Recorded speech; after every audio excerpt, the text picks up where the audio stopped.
No idea, my guy. Probably man. Nothing out with 6 kg sulfur.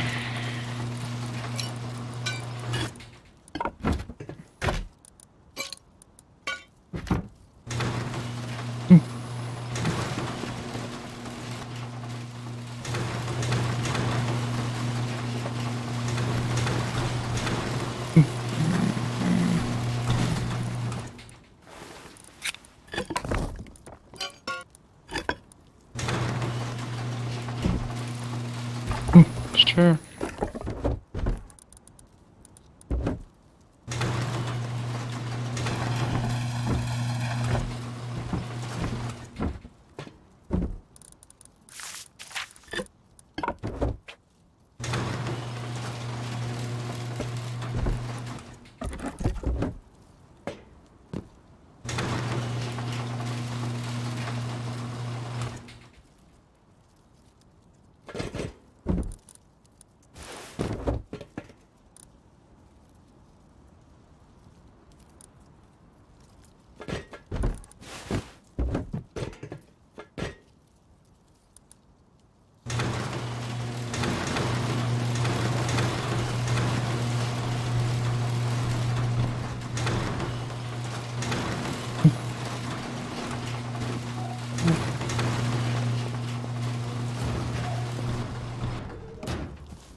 No, I think so. I believe so. No, I didn't get to shoot it, but yeah.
Get out of my base. Get out of my base. Get out of my base.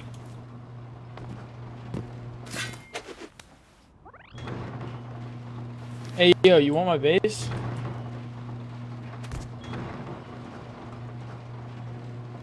Bro.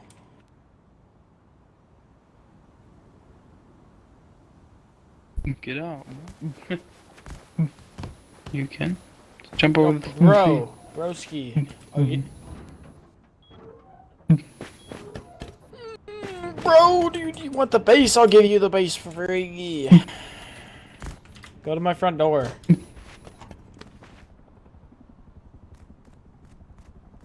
Hello?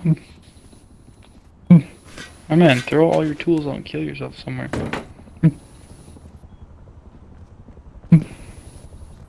Thought you couldn't.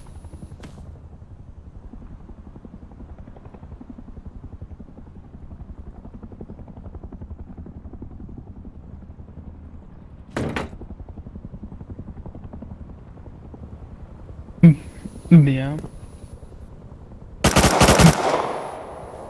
What are you doing at my base, huh? They're seeing the group that check outside, so I...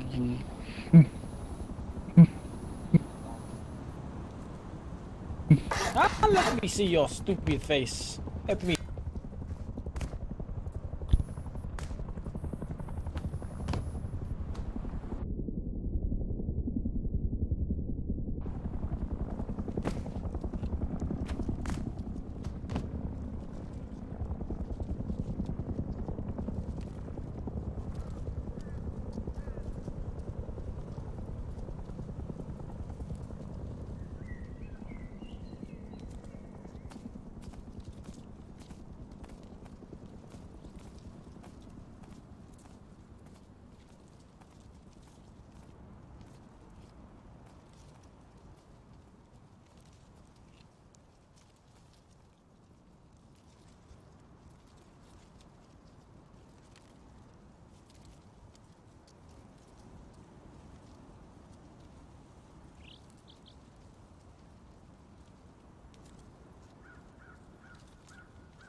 If they're not in the group, what are they gonna know? Yeah, but they won't know it's you. Well, did he look at your name? You killed yourself? Mm.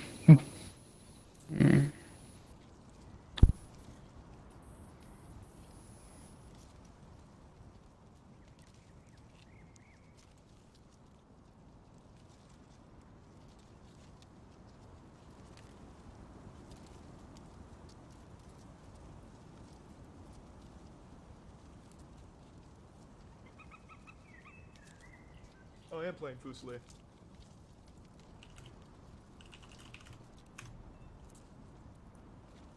Okay, alright, I guess I'm ready. I think.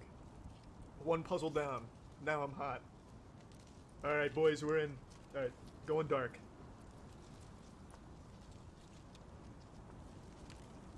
Ooh, baby. Is this the Karo Khan? It's a big fork. That's a big fork, baby! That's a fat pawn fork! All the puzzles have truly paid off.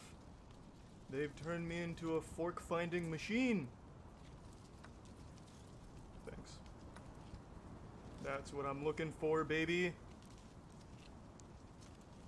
That's what I needed. That's that shit that I'm fucking talking about. Oh my god, oh my god. I just blundered it. Shit. Oh, I can't believe I just did that. Yuck. Yuck, yuck, yuck. I can't believe I fucking did that. This is where men are born. Real strong, greasy men. When their back's against the wall. What? What? Why did that move? Why did that move? Why did that move? Why did my... I guess I accidentally clicked on my king and then clicked here? I guess? Why did that happen? Well.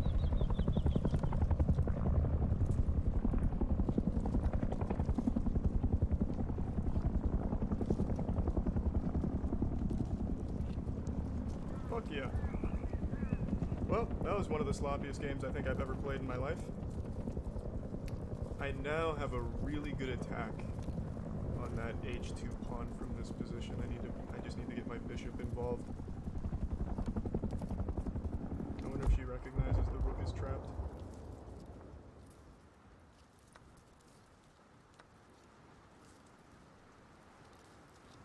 Okay. And now, let's just take the pawns to ensure a draw at the very least. This is mate, right? Yeah. There we go. I'll take it. I'll take it. Another sloppy game, but we made do. Analyze. It was another not very good game. I already know. Why do you guys make me fucking analyze? This is like when you rub your dog's nose in a pee on the floor. Like, it's just not nice. Oh, Jesus. That's bad. Oh, my God. She's taking a shit. Tetra? No, no, no, no.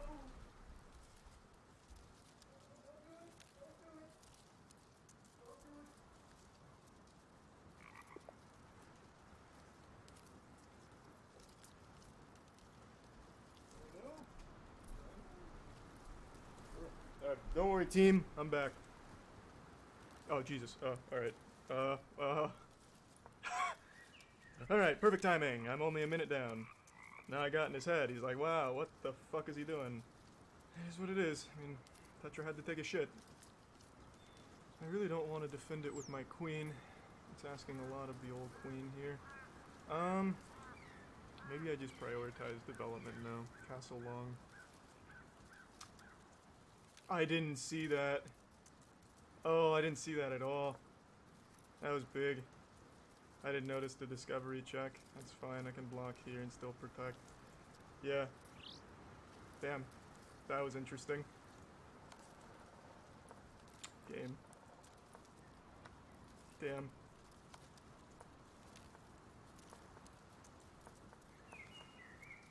Damn. If it didn't come down to time, I think I could have found the checkmate. I don't have time to think.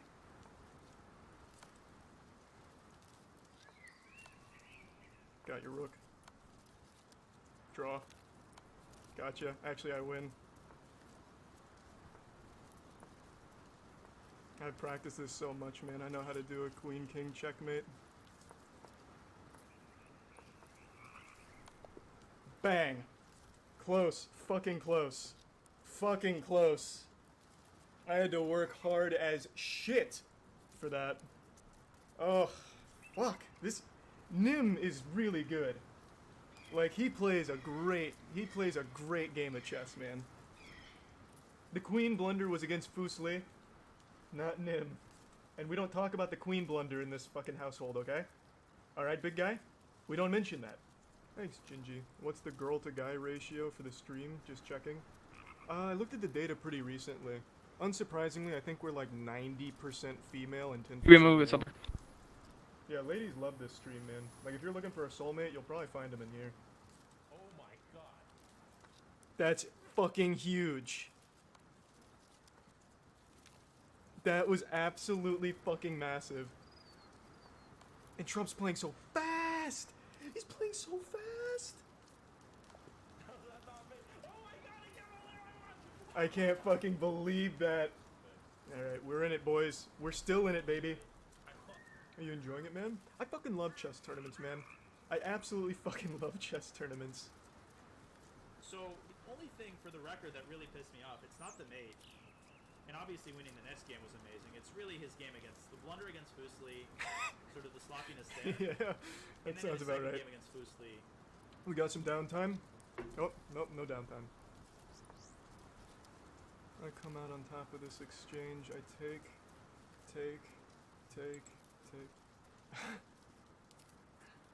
Kind of want to accept it. No. God, there's so much fucking tension on the board. I hate it. Oh, wait, this is mate. No, she blocks with the queen. Damn. Almost mate. How do I stop a back rank right now?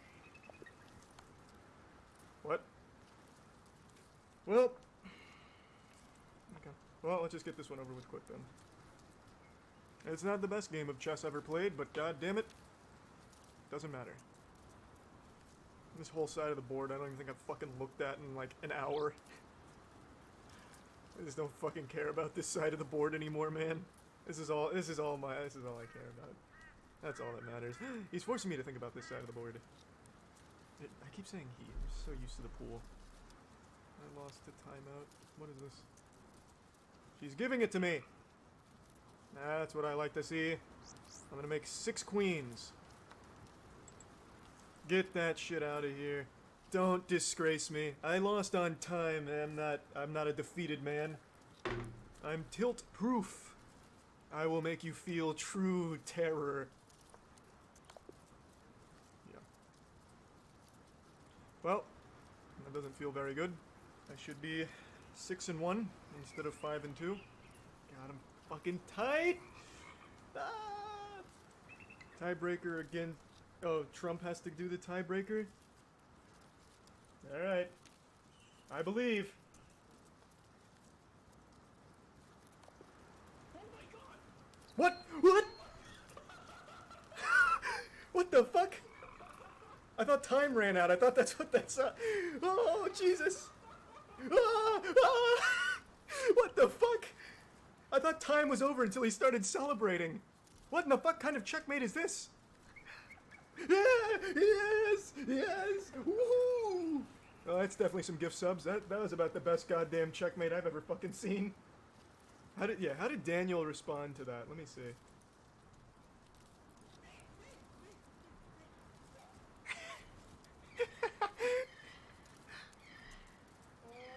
This is the most epic moment I've ever had. See, and I did that. I set that up. I think I just pissed myself. God damn it. When does the game start? Please. It's too much tension. Ah, shit. I just stood up to stretch. Oh, interesting. I immediately played the wrong move. God damn it. There's so many pawns, I can't quite fucking find it. How the fuck, where was the checkmate? I actually don't think I had a single checkmating possibility there. I don't know how to work around those pawns. I think that's something I need to work on. How do I get a checkmate around those pawns? Ah, yeah, I could've just won a rook there instead of trade. What the fuck? What is going on? What, we're playing another? It's all about controlling this. If I can get a pawn here, I can get my queen here and get a checkmate. Yeah, that's the end of that. Yeah, that's the end of that.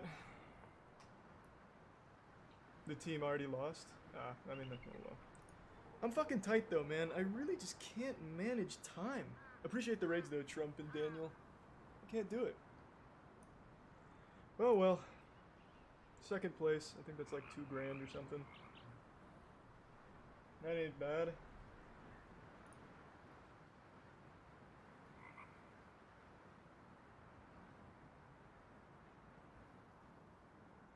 I'm sure by now the majority of you know that I fucking love conspiracy theories. I love to just spread a conspiracy theory's cheeks wide open as far as possible and just dive in and get to the meat of it and really see what it's all about. See if maybe there's any truth to it. I just love it. And luckily my nipples have been tickled thoroughly thanks to a brand new conspiracy theory popping off online about Wayfair trafficking human beings, children, through their website. I haven't been this interested in a conspiracy theory since the Berenstein Bears versus the Berenstein Bears multiversal collapse theory. This is an incredible conspiracy theory and I can't wait to share it with all of you and present my findings. Spoiler alert, this is a pretty fucking wacky one. This one's like believing in reptilians or believing that Jesus Christ died because of Fortnite or something. This one is fucking insane. So let's go ahead and start at the beginning. This conspiracy theory developed on the home of intellectuals, Reddit, It was blown open by someone on Reddit presenting some evidence that these expensive cabinets had names that matched missing children's reports. And from this, people started to just spiral out of control. Wow, oh wow, this is fucked up, this is weird. Why are these cabinets so expensive? And why does it have the name of a missing child? And there's cabinets that look identical with different names on them that all correspond to a missing child report. And it's not just cabinets, there's also pillows that are like $10,000 that also have the names that correspond to a missing child on them. And the question arose, well, why are they so expensive? And when there's other products similar to it, why are they like $30 versus the $10,000 for this one pillow with this weird name on it? So people then started to connect the dots. They started to see the strings that hold the universe together and really piece together the truth. And they came to the conclusion that people must be sex trafficking children through Wayfair, obviously, as any rational conclusion would lead you to.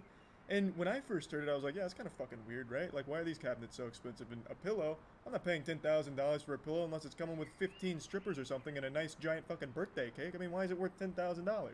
And then I decided to look into it today, and it goes deep. This is a fucking rabbit hole. I mean, Tom Hanks comes into play here. Tom Hanks is apparently like the Thanos of Wayfair sex trafficking. Like, it's weird.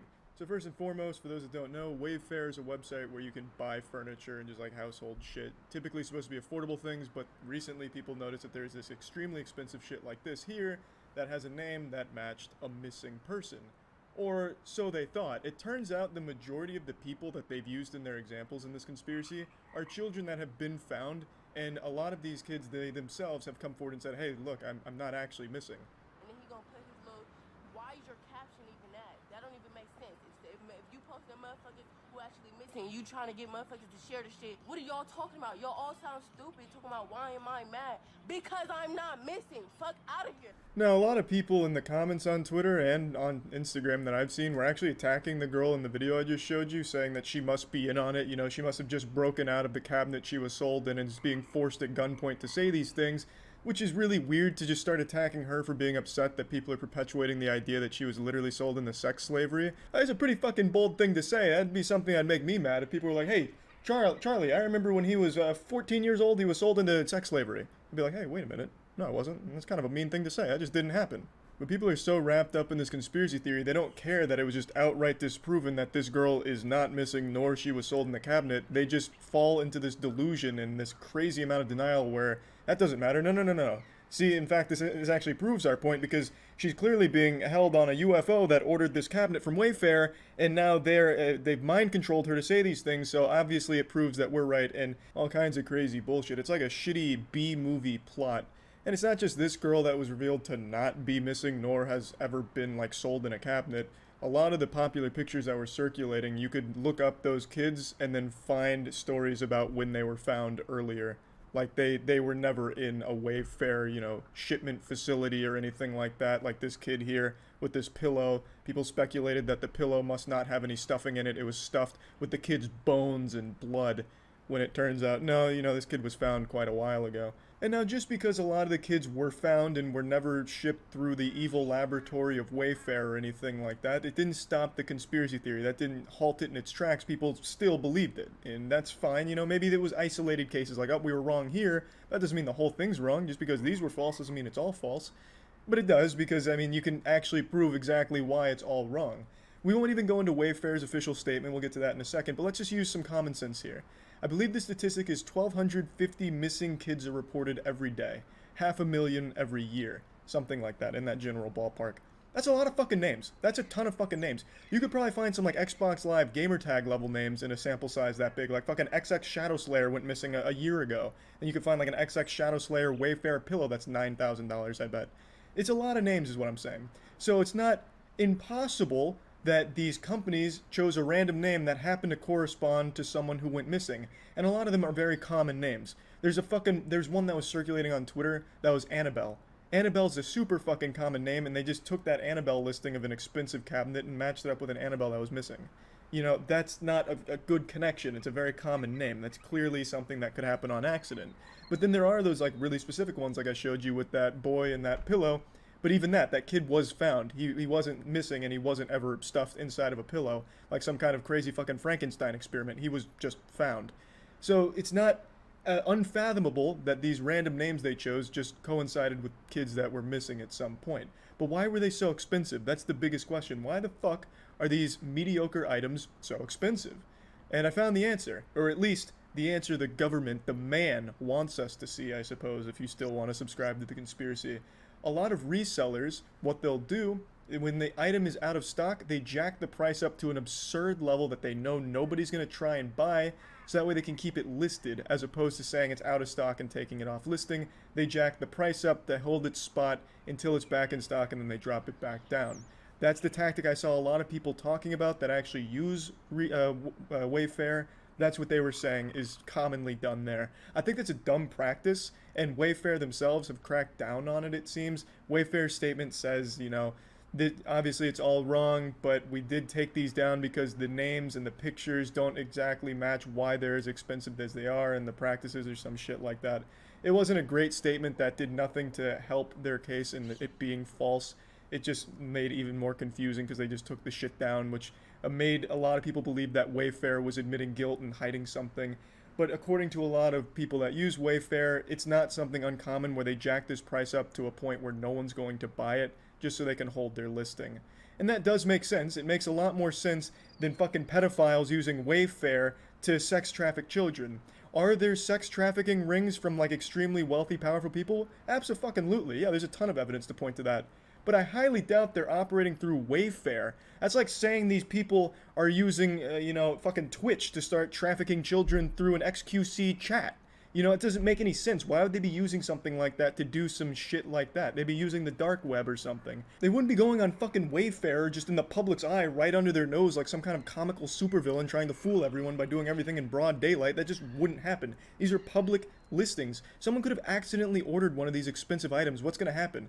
They buy this cabinet and then all of a sudden they have a kid shipped to them. They open the box and then bang, a kid pops out and they're just fucking jump scared. Oh, whoa, where's my cabinet? That's just not how it would happen. In fact, I actually tried to test this myself. I went on Wayfair.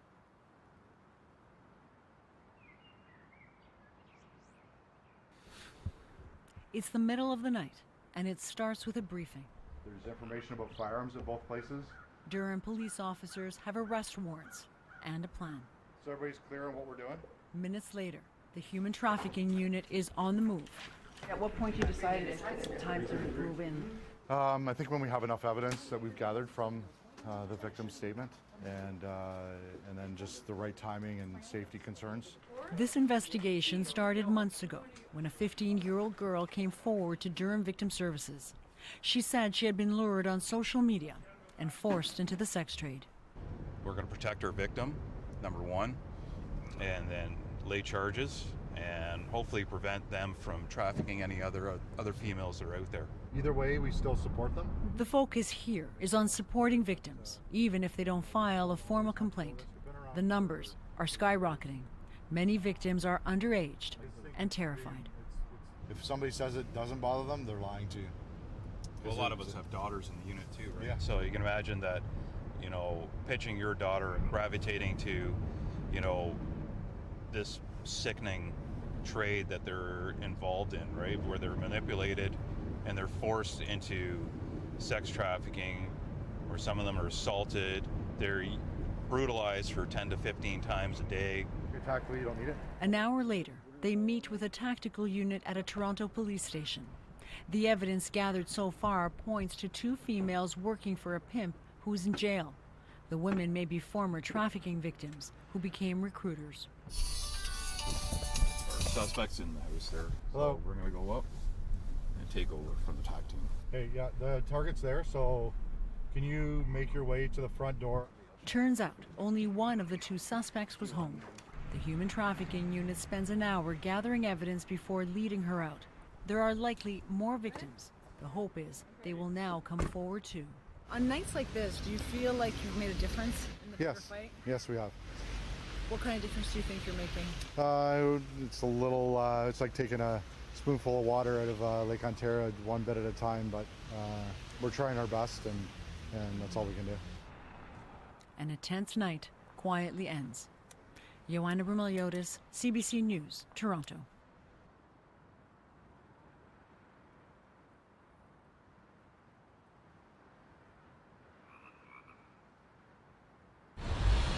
Barely a month into the job, Uber driver Keith Avila received a ride request Monday night from Oak Park to Elk Grove, a ride that would earn him less than $8. It was about 13 minutes, something like that. I'm going off memory, but about 13 minutes. Almost immediately, Keith noticed what the girl sitting next to him was wearing. She had a really short skirt, so you could see all her legs, and it struck me as odd because she was so young, and she was dressing like that.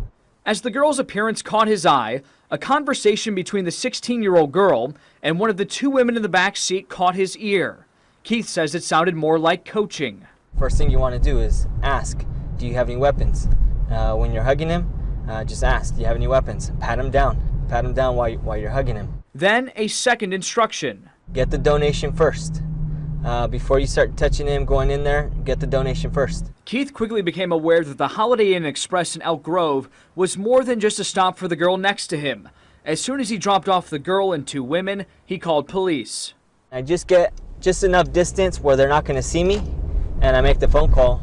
I think this is a perfect example of the community coming together and recognizing that something is not right. Beth Hassett is the CEO of Weave, a nonprofit crisis intervention agency in Sacramento County that works with victims of domestic and sexual abuse, as well as sex trafficking. The trafficker is looking for somebody that he can groom to work for him, and so they're looking for vulnerability. They're looking for kids that nobody's looking for, so kids in the foster system, runaways. Just recently, Sacramento County started collecting data on sex trafficking victims. Now, Weave can identify more than 100 kids in the past 12 months who've been trafficked, and the hope is the public will be able to help identify them too. Looking for young girls or boys who aren't where it seems like they should be. They're obviously not on their way to school. You don't think there are books in that book backpack. They're lurking around. They're with somebody who's a lot older than them. These are the kinds of signs Keith noticed. I didn't want to be any part of it. I'm not going to assist. I'm not going to stay silent. Hey, NBC News fans, thanks for checking out.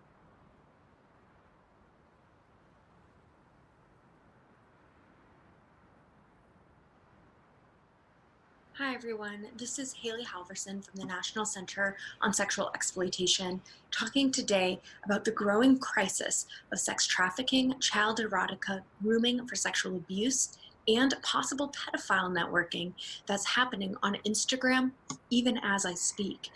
Quick content warning, I'm not going to be showing you any graphic images, but the nature of this content is disturbing. And I just ask that you listen to this video, see the proof that I have, and then that you take action to help us wake up Instagram. Now, a quick history lesson. Back in January and February of this year, YouTube came under massive public scrutiny through the hashtag WakeUpYouTube for rampant pedophile networking and the eroticization of children on its platform. So much so, in fact, that many companies started pulling their ads from the platform, and rightly so, because there were countless of videos of young kids being sexualized in predatory ways. In fact, with even just 2 clicks, I was able to enter this rabbit hole of child erotica. Now, and often we would see pedophile-like comments and even networking within there, people sharing links to potentially harder, more deviant material, and also some of these adult predatory comments asking for the Instagram accounts of these young girls so that they could continue the conversation with them elsewhere, aka continue grooming them for sexual abuse. Now, YouTube has made some changes, and while there's certainly more cleanup that they need to do, they've at least begun tackling this problem. However, what we're finding on Instagram right now is so much worse that it makes Wake Up YouTube look like child's play. Pedophile-like sexualization of children, for example, is rampant on Instagram right now. Now, none of these photos typically are showing underage nudity, but there may be showing a girl wearing a swimsuit, maybe posing for a modeling job or doing gymnastics. And it's clear that the viewers are sexualizing them and are using the comment sections as a venue for sexual harassment, potential grooming, and pedophile networking. Here we see people commenting on this one young girl's photo saying, "Very hot, I'm hungry for it," and some emojis that are used to symbolize ejaculation. All of these screenshots were provided by Collective Shout, of an organization in Australia that was seeing this. And they also found this 13-year-old girl she was just doing an Instagram live, and immediately she got bombarded with an overwhelming number of these likely adult men asking her, "Sex? ? How old are you? Do you wear a bra? I would like to pay to meet you." And this is the kind of rampant online harassment that kids are facing on Instagram right now. There are even photos of disturbingly young kids that are generating so much of this attention from incredibly creepy commenters. Here we have another girl who, I mean, she has to be 6 years old, maybe 7. People telling her that she's so hot. Here we have another girl just doing gymnastics. Someone saying, "I'm going to start tossing money at you." Other girls with captions like "Yum, delicious," and asking them for more explicit photos of their rear ends. There are these countless comments by predatory adults on the photos of minors where they're commenting these sexually graphic things or sexualizing the child, and it's completely unacceptable. Look at this image. Look at this image. This girl could not be any older than 6, maybe 7. She might be, but she looks like she could be 6, and people are commenting, "Very hot, beautiful, I masturbated to her." Here we also have more insidious comments, people asking underage girls to be their sugar babies. I think that's one of the reasons why this sexualization of kids that's happening on Instagram right now is such a big problem, because we know that this kind of sexualization can very much lead into grooming for later on sexual abuse or sex trafficking. And we know that research shows that psychological manipulation is actually the #1 way that pimps and sex traffickers and abusers control their potential victims. And we've heard from so many survivors who say that psychological manipulation often begins with comments online that then lead into